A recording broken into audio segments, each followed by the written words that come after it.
mga kababayan, ma'am sir. This is Jam, the Filipino channel. Ang inyo pong lingkod. So today is February 7, 2026. At tayo ngayon napupunta dyan sa may Alpha Mart, sa may Isabel de Valenzuela, Marolas, Valenzuela, MacArthur Highway, Marolas, Valenzuela. At dadalhin po natin yan sa may OLFU Rice Tower, sa may Fatima Avenue, Marolas, Valenzuela po yan.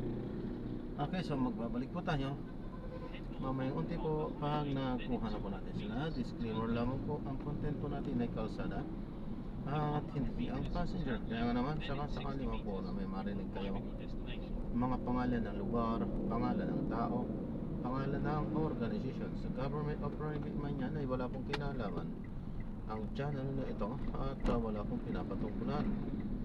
Lahat po ng pinag-uusapan dito ay pawang dito lamang po yan sa loob at wala pong pinapatungkulan sa labas. Okay po, magbabalik po tayo mamayang konti pag nakuha na po natin sila. Samantala, makinig tayo ng mga nagbabagang balita at mga talakayan habang tayo ay papunta doon sa ating pick up area.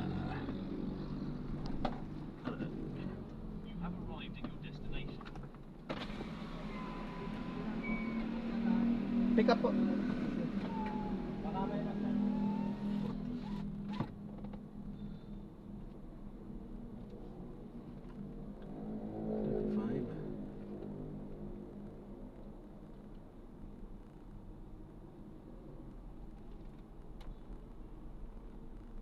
Dito na tayo. So wala pa yung ating kaya message natin. Head southwest, then in 60 meters, make a left U-turn. In 30 meters, make a left U-turn.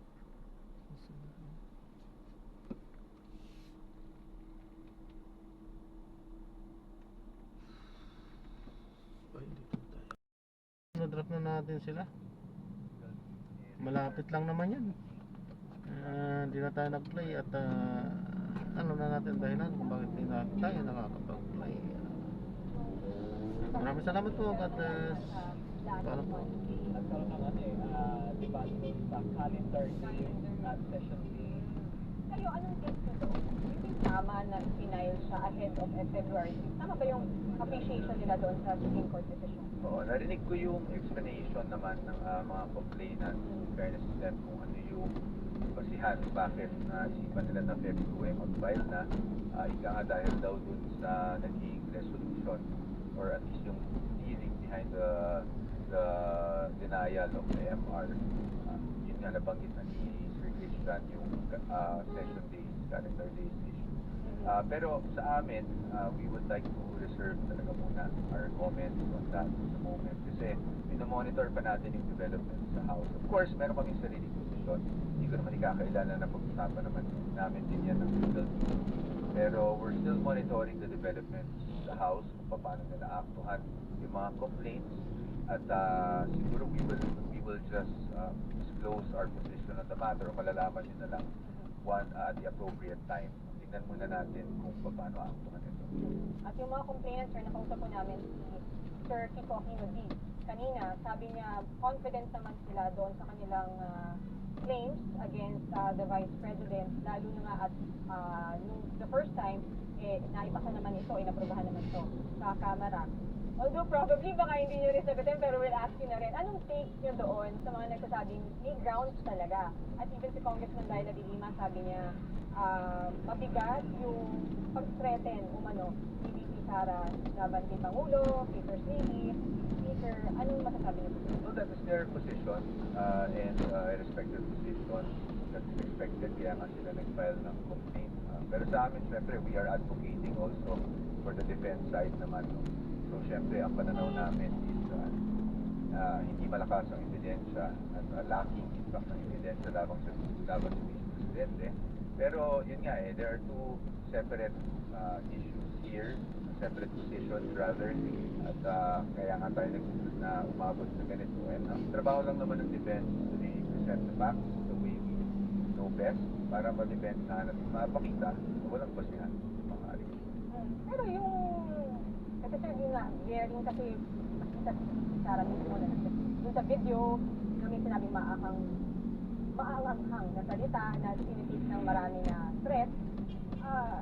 Pero yun, do you see that na major blow sa inyo? Kasi merong video instance. Hindi naman. In fact, we're ready for our defense in that particular issue. So, abangan na lang siguro natin. Sakaling umabot to sa paglilitis, ay handa naman kami ilabas din ang depensa ng Presidente. Yung speaking of preparation, attorney, meron ba kayong panibagong inihanda po sa mga preparations niyo ngayon? Compared po doon sa unang impeachment na daw? Minor, kasi dahil if you look at the impeachment complaints, I always say in my previous interviews, I wouldn't call it as a refiling kasi insulto rin naman yan sa mga complainants na nagtrabaho para i-file. But the allegations are very similar doon sa articles of impeachment eventually last year na avoid nga ng Supreme Court. So, may mga nagdadagdag ng konti. That's why meron pa rin kami mga additional preparation. Siyempre, dahil dinagdag yung affidavit, for example, isang taong nagngangalang Mr. Ramil Madriaga. Tapos, yun ay kinonect nila, I think, sa confidential funds issue. So, may mga ganun lang kami tweaks na ginagawa. Pero, yan naman ay na-anticipate rin namin. Lumabas yung affidavit na yan, if I'm not mistaken, mga 2 months ago yata, lumabas or a month ago, na-anticipate na rin namin na isa yan na maaaring isama sa panibagong impeachment complaint na napaghandaan na rin po natin. Itong nabanggit niya nga ba, Sir Ramil Madriaga, ano ang relasyon niya kay Vice Sara? Well, the only thing that I could disclose now is sabi sa amin na hindi talaga kilala ng ating Vice Presidente yan.